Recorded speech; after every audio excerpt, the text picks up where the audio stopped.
Hello everyone, and welcome to today's presentation. I'm excited to have you here as we dive into the fascinating world of political globalization. Today's topic is political globalization, the history of global politics. In this session, we'll explore how the international system has evolved over time, the key events and factors that have shaped our political structures and ideologies, and the forces of internationalization that continue to influence the world today. We'll also look at what defines a nation-state and how these concepts have developed throughout history. So, let's get started and uncover the intriguing story of global politics together. In this slide, we're focusing on the important role of global politics in shaping the future of our world. As you can see, global politics involves different ideas about governance and international cooperation that influence how countries interact and develop. First, let's look at socialist internationalism, or socialism.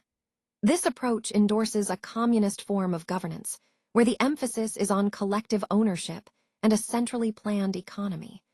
The idea is to reduce inequality by having the community or the state control resources and production, aiming for a more equal society. On the other hand, we have liberal internationalism, or liberalism. This promotes democratic governance, highlighting individual rights, free markets, and international cooperation. The focus here is on personal freedoms and open economic systems that encourage innovation and collaboration across nations. Finally, this slide introduces a comparison between liberalism and socialism. Understanding the differences between these two ideas helps us grasp how different countries and political groups develop their policies and influence global trends. These key concepts are crucial because they directly impact the future direction of global politics and ultimately the world we live in.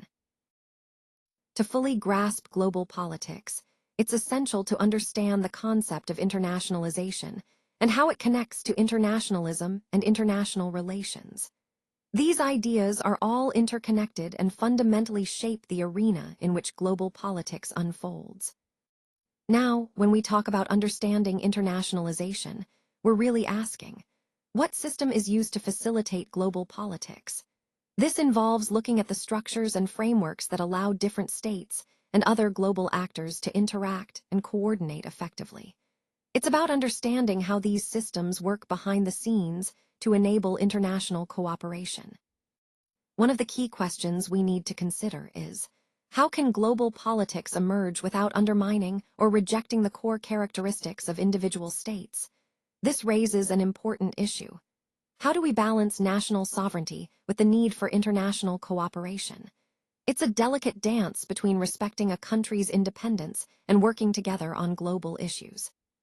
So, in summary, these key questions help us understand the mechanisms and tensions at play in global politics.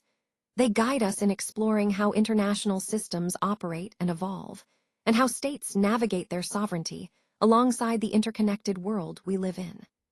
These concepts are central to understanding the larger picture of international relations and global governance. Let's take a closer look at the structures of global politics. These structures refer to the fundamental components that shape the identity and dynamics of the entire international system. Essentially, they help us understand how the world is organized and how different entities interact on the global stage. One key area to focus on is the difference between a nation, a state, and a nation-state. Each of these terms has distinct characteristics that influence global relations. A nation typically refers to a group of people with shared culture, language, or history. A state, on the other hand, is a political and legal entity with defined borders, sovereignty, and a government. Lastly, a nation-state combines these concepts, a nation that has its own independent state. Recognizing these differences is crucial because it helps us understand the motivations, conflicts, and cooperation that occur between various global actors. These structures form the foundation of international politics and are essential for grasping the complexities of the global system as a whole. A nation-state is a specific type of state that is formed from a single nation. It's the most common structure we see today around the world. In a nation-state, the boundaries of the nation and the state are essentially the same, meaning the nation and the territory it inhabits are coterminous. This creates a strong sense of identity and unity among the people living there. Now, let's clarify what we mean by a state. A state is defined by its sovereignty over a particular territory and a group of people. It's what we generally refer to as a country. Examples of states include the United States, Great Britain, and Nigeria. These are all recognized as independent entities with control over their borders and governance. Moving on to a nation. A nation is more about identity and shared characteristics. It's a group of people who share common histories, myths, culture, economy, and rights. This shared sense of identity fosters loyalty and a feeling of belonging. Ethnic groups are often considered nations because they share common ancestry and solidarity, but it's important to note that they don't always engage directly in political nationalism. Finally, understanding the relationship between these terms, nation, state, and nation-state, is crucial, especially as we explore how different political entities are formed and maintained. The concept of a nation-state combines the political sovereignty of a state with the cultural and social unity of a nation, which is a core theme in understanding modern geopolitics. Let's talk about how population mobility can impact the stability of a state. When a lot of people move around, it can bring in new ideas and perspectives, but it can also create challenges for the government and political systems. High levels of movement might mean that different groups within the population have varying beliefs, which can sometimes make it harder to maintain stability. However, if the people within a population share similar political beliefs, that can actually help keep things more stable and predictable. Now, it's also important to understand that a state needs a population to function, but that population isn't necessarily fixed. It can grow or shrink over time because of birth rates, death rates, and migration patterns. These fluctuations in population size are natural and can influence how the state operates. And finally, when we think about the characteristics of a state, the citizens themselves are a key factor. Their size, beliefs, and movements all play a role in shaping the political landscape. So, understanding population mobility and its effects helps us better grasp how states stay stable or face challenges. A state's territory is a fundamental part of its identity and power. The size, resources, and strategic location of a country's land can really influence its economic strength, military capabilities, and political influence around the world. It's important to understand that a country's territory isn't static. It can change over time through various means. For example, political negotiations, purchase agreements, or even conflicts during wars can lead to territorial changes. When a country acquires new land or loses some, its geographic reach is affected, which can have significant implications. Additionally, states establish official boundaries that define their control over specific areas. These boundaries are recognized internationally, helping to affirm a country's sovereignty. Recognizing and respecting these borders is crucial for maintaining peace and order between nations. So overall, the territory of a state isn't just about land. It's about identity, influence, and sovereignty on the global stage.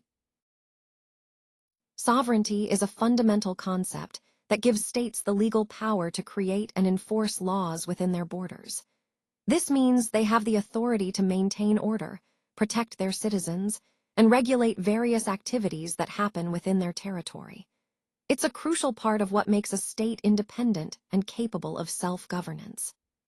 When we talk about legal authority, we're emphasizing that states are independent entities. They are free from external control or interference, which allows them to govern themselves without outside influence. This independence is what ensures that decisions are made based on the state's own interests and needs. Full power is a key characteristic of sovereignty.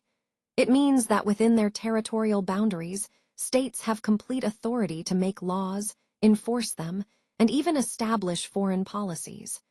They decide their own future without being dictated by others. So, in summary, sovereignty grants a state the full and absolute power within its borders, making it the ultimate authority in its own territory. Understanding this helps us see how states operate as independent entities, capable of shaping their own destinies. Now, let's look at how the government plays a crucial role in shaping our daily lives. It makes decisions that directly impact us, including policies, regulations, and laws. These decisions help shape the economic, social, and political landscape of the state, guiding how we live and interact. Next, the government also provides essential public services. This includes education, healthcare, infrastructure like roads and bridges, and social welfare programs. These services are designed to improve our living conditions and ensure that everyone has access to basic needs. Finally, the government is responsible for establishing social order. It does this by creating and enforcing laws, maintaining public safety, and regulating behavior within the state's boundaries. This helps ensure a safe and orderly society where citizens can coexist peacefully. All of these functions, decision-making, providing services, and maintaining order, are fundamental characteristics of a state's government. They work together to create a stable environment where citizens can thrive. Let's take a closer look at the concept of the nation-state model. Traditionally, this model assumes that the state has full sovereignty and control over its territory and population. In other words, the state is the ultimate authority within its borders. However, as the world becomes more interconnected through globalization, this idea of absolute sovereignty has become more complicated.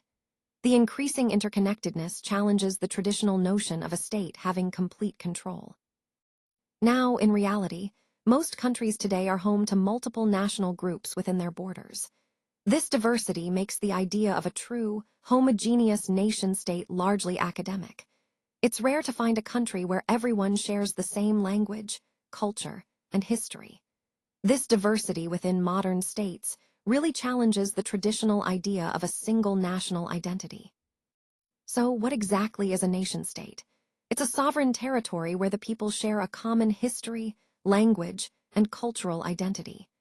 This shared background creates a strong sense of national unity and belonging among the citizens. When these elements align, it fosters a collective identity that helps to reinforce the idea of a cohesive nation. In summary, while the concept of the nation-state is foundational, it's important to recognize that in today's world, many states are quite diverse, and the traditional ideas of sovereignty and shared identity are more complex than they once seemed. Now, let's take a closer look at what international relations really involves. Essentially, it's the study of how countries interact with each other, whether through diplomacy, trade, conflict, or cooperation. But it's not just about the states themselves. It also considers the roles of various organizations like intergovernmental bodies, international NGOs, and even multinational corporations, all of which influence world politics. Moving on, we have the concept of internationalism. This is the belief that the interests of all nations and peoples should be prioritized over individual national agendas. It champions the idea that nations should work together, cooperate, and collaborate for the broader good of humanity. This approach emphasizes unity and shared goals in addressing global challenges. Then, there's internationalization. This refers to the process where businesses and organizations expand their involvement into international markets and operations. It's about increasing engagement beyond borders, which is a key part of globalization and influences how countries and companies interact on the world stage. Finally, it's important to see how these concepts, internationalization, internationalism, and international relations, are interconnected. They all contribute to understanding how global cooperation and engagement shape the modern world, which ties back to our overall theme of understanding the dynamics of international interactions and diplomacy. Internationalization also involves the formation of strategic alliances and partnerships between nations. Countries work to build diplomatic, military, and other types of cooperative agreements to advance shared interests on the global stage. Strengthening international alliances is a key aspect of this process. When countries form these alliances, they can better address common challenges and leverage each other's strengths. Another important point is the growth of international trade and economic relationships. As nations engage in more cross-border commerce and investment, the global economy becomes increasingly interconnected. This interconnectedness means that events in one part of the world can have ripple effects elsewhere, emphasizing how vital international cooperation has become. Ultimately, internationalization is about expanding interactions, trade, alliances, and other relationships between nations. Even as we see more global contacts, the nation still remains the fundamental unit in global affairs, anchoring these relationships. So, in essence, internationalization is a continuous process of expanding our global connections while maintaining the importance of national interests and sovereignty. While the meaning of internationalism remains consistent, there are different opinions on how best to achieve global cooperation. Some believe that unification is based on shared aims, values, and a common desire for the greater good across nations. This idea emphasizes that when countries work toward similar goals and hold similar values, cooperation becomes more natural. Internationalism, at its core, is about embracing cooperation among states. This includes political collaboration, economic partnerships, and cultural exchanges. It's a system that encourages countries to work together in various ways, fostering understanding and progress. So, even though the fundamental idea is the same, people may have different ideas about the best methods to bring about effective international cooperation. This diversity of perspectives helps shape the ongoing discussion on how to build a more connected and collaborative world. The goal of international relations is to study how different countries and actors interact across national boundaries, which is essentially what we mean by internationalization. It aims to understand the complex web of interactions and dynamics that happen on the global stage, helping us make sense of how nations influence and relate to each other. International relations covers a wide variety of topics. These include international political economy, which looks at how economic interests shape politics across countries. It also involves global governance, understanding how international organizations manage world issues, and intercultural relations, which explore how different cultures communicate and coexist. Other important areas are national and ethnic identities, foreign policy analysis, development studies, environmental issues, international security, diplomacy, terrorism, media, and social movements. All these topics are interconnected, contributing to a fuller picture of how the world functions. It's also important to note that international relations is a multidisciplinary field. This means it doesn't limit itself to just one approach or method. Instead, it uses a variety of tools like discourse analysis to understand language and communication, statistical methods to interpret data, and comparative or historical analysis to see patterns over time. Altogether, this diversity allows students to approach international issues from multiple angles, making the field flexible and rich in perspectives. It's about gaining a comprehensive understanding of how countries and global actors operate and influence the world around us. International relations is essentially the system that we see emerging from the interactions between nation-states as they engage in internationalization and internationalism. It's a complex web of connections, political, economic, cultural, that link countries across the globe. When we talk about internationalization, we're referring to the process by which a nation-state extends its reach beyond its own borders to connect with others.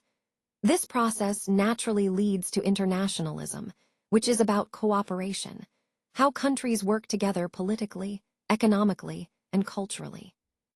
Internationalism addresses important questions. How should this unification happen? Why is it necessary? To whom does it matter? And when should it take place? In essence, international relations is the broader system that results from these processes. It's about fostering cooperation and understanding among states, creating a network of global connections that shape the world we live in. This interconnectedness is at the heart of global politics and helps us understand the dynamics that influence international stability and progress. Today, our generation is truly fortunate in the realm of global politics, because many of the crucial criteria that protect and establish our sovereignty are already in place. While it's not perfect, the situation is definitely far better than what previous generations experienced. The foundation for this progress has been built through the creation of international organizations, which we'll delve into more in lessons 4 and 5. These organizations form the core structures that shape our current global political landscape, helping us maintain stability and cooperation among nations. So, understanding this history is essential to appreciating how far we've come and the importance of ongoing international efforts to safeguard sovereignty. However, the interstate system also contains inherent tensions and the potential for conflict, as states pursue their own national interests and compete for power and influence. This is a natural part of any system where different actors have their own goals. At the core of the interstate system are diplomatic ties and agreements between countries. These relationships help facilitate trade, cultural exchange, and collective action on shared challenges, like climate change or security threats. The interstate system, in essence, is the network of relationships and interactions between sovereign nation-states on the global stage. It has evolved over centuries, reflecting our increasing interconnectedness and interdependence as a world. So, while this system promotes cooperation, we must also recognize the underlying tensions and the ever-present potential for conflict, especially when national interests clash. This balance between collaboration and competition is a key theme in understanding how the global order functions. The Peace of Westphalia was a pivotal moment in European history, as it led to a complete redrawing of the continent's map. Participating states came together and agreed on defined borders, which was a significant step toward stabilizing the region. They also recognized each other's territorial sovereignty, meaning each state had control over its own territory without interference. This treaty marked a shift in power away from the religious structures of the Holy Roman Empire. Instead, it established a new system grounded in the political idea of sovereignty. Essentially, it recognized that each nation-state should have full control over its own affairs, laying the foundation for the modern concept of nation-states based on territory.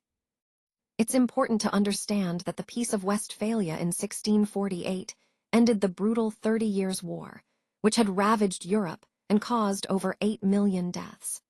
This peace treaty not only ended a devastating conflict, but also set the stage for a new order based on territorial integrity and sovereignty. So, in summary, the Treaty of Westphalia was a turning point.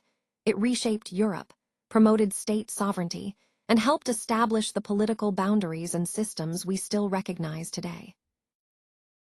So, in 1815, Napoleon faced his ultimate defeat at the Battle of Waterloo, which marked the end of his dramatic rise and fall.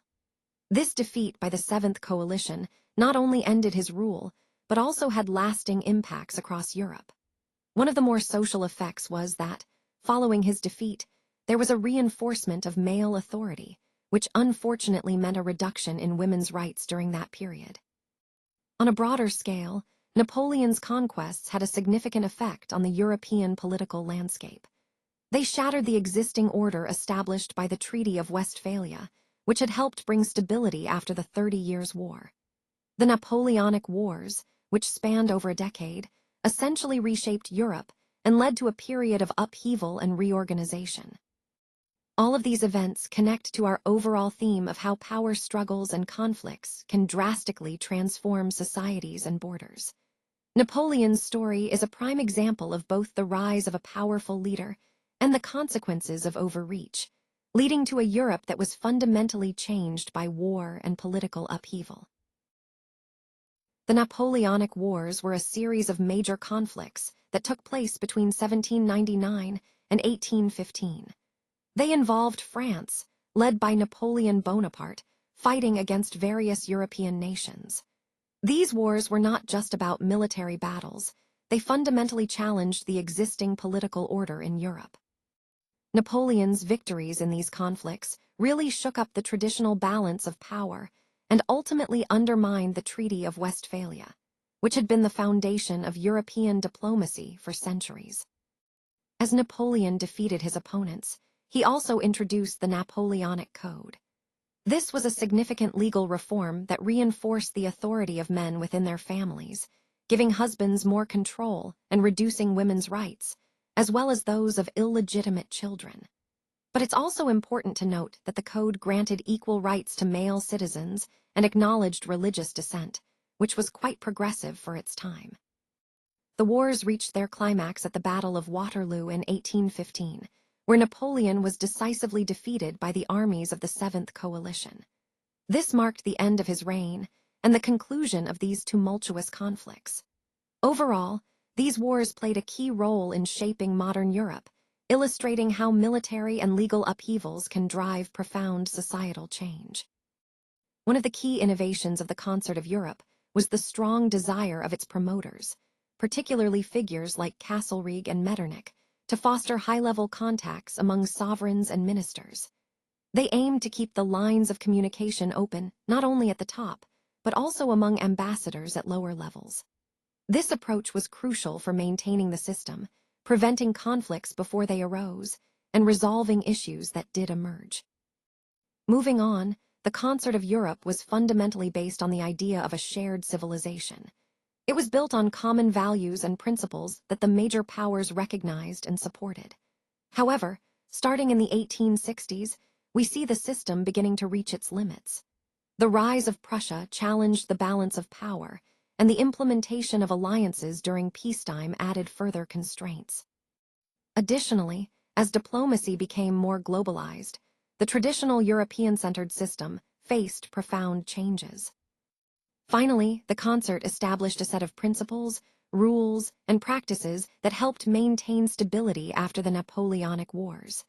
Its goal was to prevent another large-scale conflict in Europe. This was achieved through a form of multilateralism, which was often expressed through congresses and conferences. These gatherings allowed the major powers to coordinate their actions, manage disputes, and uphold the balance of power, an essential aspect of the concert's success in maintaining relative peace for several decades. Now, let's look at the concept of nationalism. On the one hand, nationalism emphasizes the idea of an isolated movement that aims to empower one nation above others. This focus can often lead to conflict and division because it promotes national interests at the expense of international cooperation. It can foster a sense of pride and identity within a nation, but it can also create barriers between countries. In contrast, internationalism promotes a different approach. It encourages global connectivity and unity, advocating for cooperation and shared interests across national borders. This perspective recognizes that many issues we face today, like climate change, economic stability, and security, are interconnected and require collective action. So, when we think about the global political system, it becomes clear that balancing these ideas, nationalism and internationalism, is crucial. While nationalism can sometimes drive a nation's independence and cultural pride, internationalism fosters collaboration and mutual support. Understanding these dynamics helps us see how different nations navigate their roles on the world stage and how these ideas influence the broader global system. Political internationalism is all about having a cosmopolitan attitude, which means valuing and respecting all cultures and traditions. It's a perspective that emphasizes openness and understanding across different nations, contrasting sharply with more nationalist or isolationist views that tend to prioritize one's own country above others. Supporters of this approach often advocate for stronger global organizations like the United Nations. They see these institutions as essential tools for fostering international cooperation and tackling common challenges, such as climate change, global health issues, and security threats. At its core, political internationalism rejects the ideas of nationalism and isolationism. Instead, it calls for increased political collaboration between countries. The goal is to work together, sharing long-term interests and solutions, rather than retreating into national borders or individual agendas. This approach aligns with the broader theme of our presentation, highlighting how interconnected our world has become and why international cooperation is more important than ever. political nationalism has actually outlived many predictions that it would fade away. Instead, it's reasserted itself as a powerful tool for mobilization, especially after the Cold War. We see it inspiring a wide range of political projects, from movements for independence to authoritarian regimes. It's quite resilient and has experienced a notable resurgence. At its core, political nationalism often combines the ideals of both the nation and the state. It assumes a world made up of nation-states, where each nation has the right to its own state. This idea is known as national self-determination, and it's a fundamental concept driving many nationalist movements. When we talk about the fusion of ideals, it's really about how political nationalism blends the love for one's nation with the desire for political sovereignty. It's a powerful force that shapes how countries see themselves and their place in the world. Understanding this helps us see how nationalism continues to influence global politics today, reinforcing the importance of identity, sovereignty, and self-governance in our interconnected world. Liberal internationalism, also known as Wilsonianism, is an approach that emphasizes the importance of defending democracy, promoting free trade, and safeguarding human rights. These principles are seen as essential tools to foster international stability and cooperation. When we talk about defending democracy, we're focusing on supporting governments that represent the will of their people and uphold political freedoms. Advancing free commerce means encouraging open markets and trade relations that benefit economies worldwide. Protecting human rights involves ensuring basic freedoms and dignity for all individuals across borders. The idea behind this approach is that by championing these values globally, we can create a more peaceful and interconnected world. Now, it's interesting to note that the term international was first used back in the 18th century. It was introduced to distinguish between laws that apply within a single country and those that govern relations between different nations. This reflects an increasing awareness during that time of the need for a rational, organized approach to managing global affairs, something that still guides us today. Overall, liberal internationalism is about using shared values and institutions to build a more stable and cooperative international system, which aligns with the broader themes we've been exploring throughout this presentation. One of the main ideas behind liberal internationalism is the pursuit of permanent peace. This approach to international relations aims to end conflicts by promoting liberal democracy across the globe. We can see this in action when the League of Nations was established in 1920, right after World War I, as a step toward that goal. A key influence on this idea was Immanuel Kant and his concept of perpetual peace. Kant's work basically inspired the belief that the world should move toward lasting peace through cooperation. According to Steens and Pettiford, Kant envisioned a federation of free states guided by the rule of law. This connects to the broader theme of the presentation because it highlights how the spread of republican systems and democracy can reduce the likelihood of war. When citizens have a say in decisions, Kant argued, they're less likely to support conflict.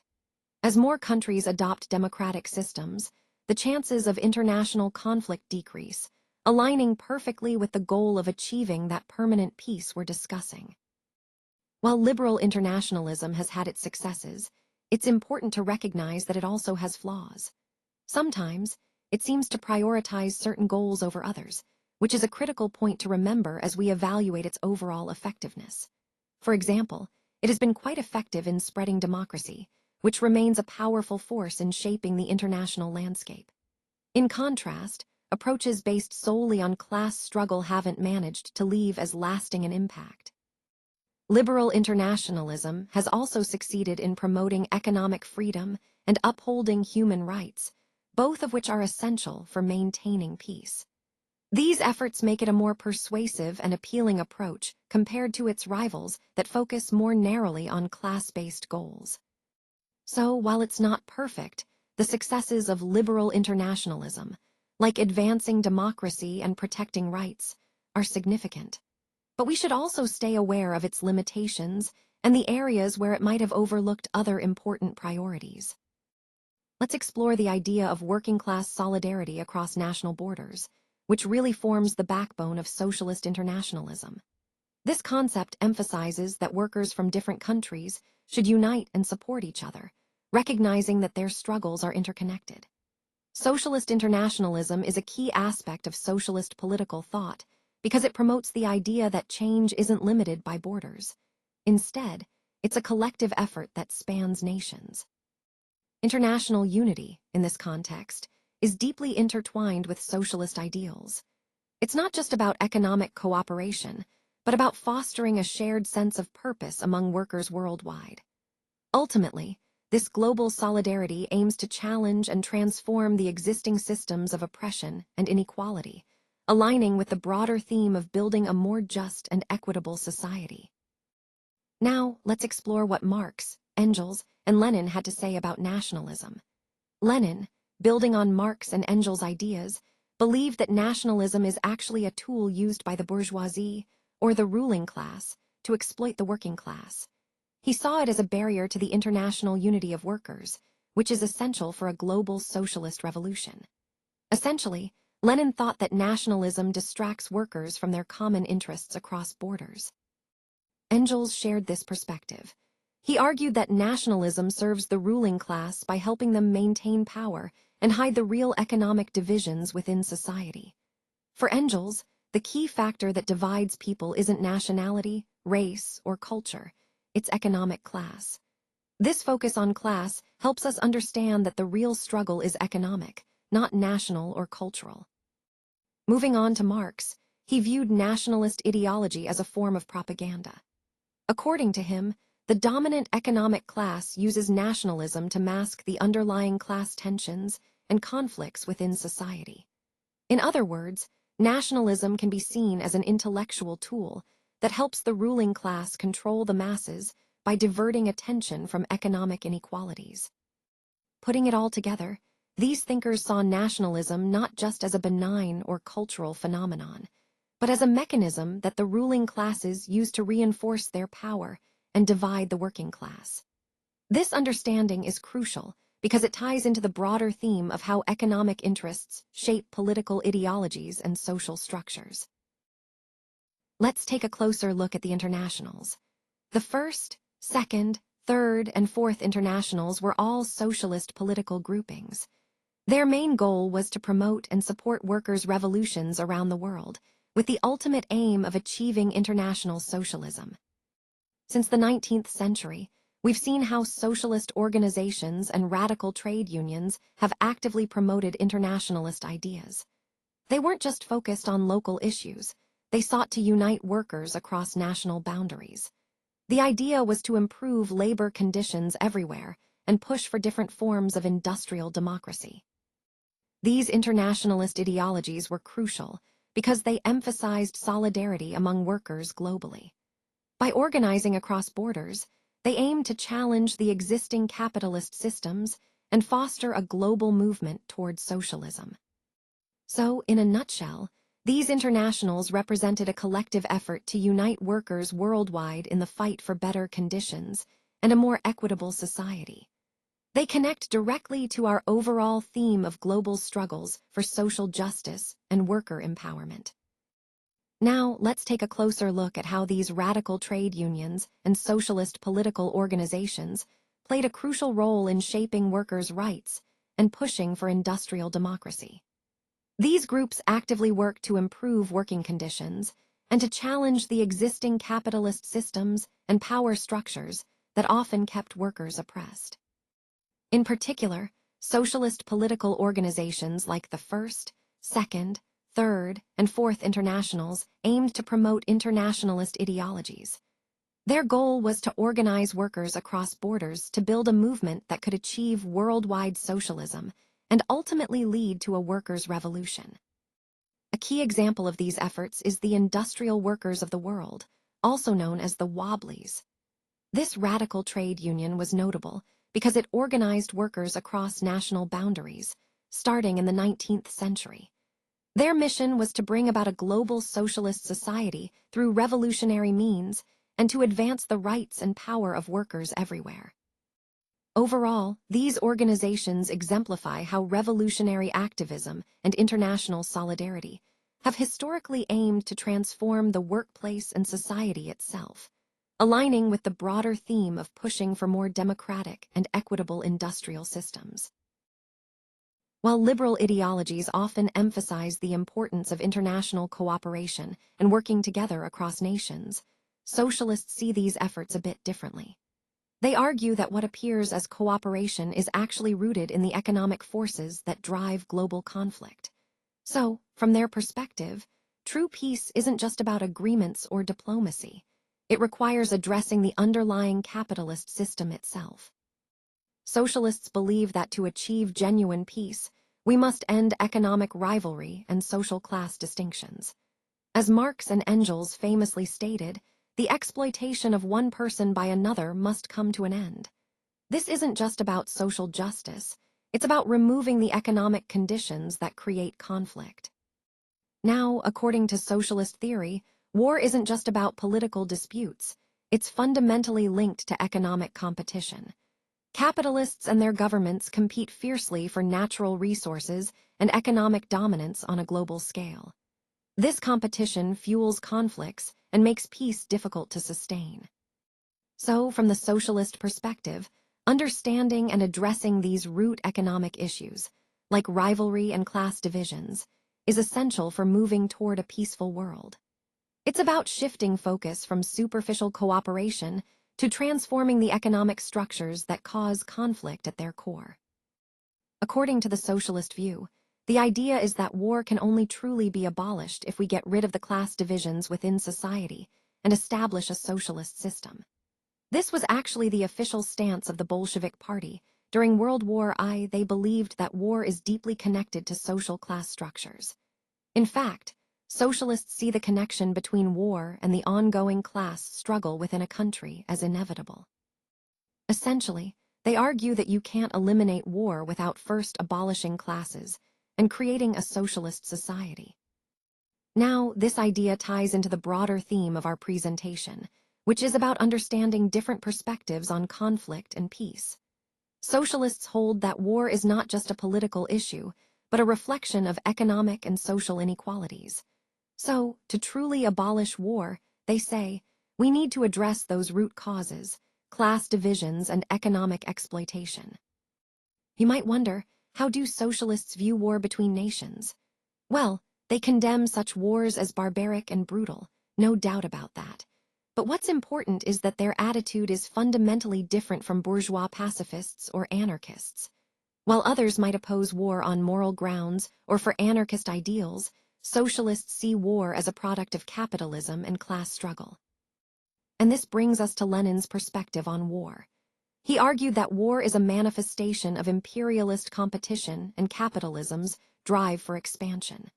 For Lenin, understanding this connection was key to understanding how to prevent future conflicts by overthrowing the capitalist system and building socialism. So, in summary, socialists believe that ending war requires a radical transformation of society, one that eliminates class distinctions and establishes socialism.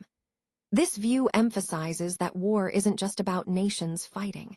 It's about the deeper economic and social inequalities that underpin global conflict. Global politics is arguably one of the most challenging aspects of globalization. Because each nation-state retains sovereign power over its own affairs, reaching agreements with other countries can be incredibly complex. This sovereignty often leads to disagreements, and sometimes these disagreements escalate into conflicts or even war. When we think about global politics, it's important to remember how these conflicts have historically led to major disasters, like World War I, World War II, and the Cold War.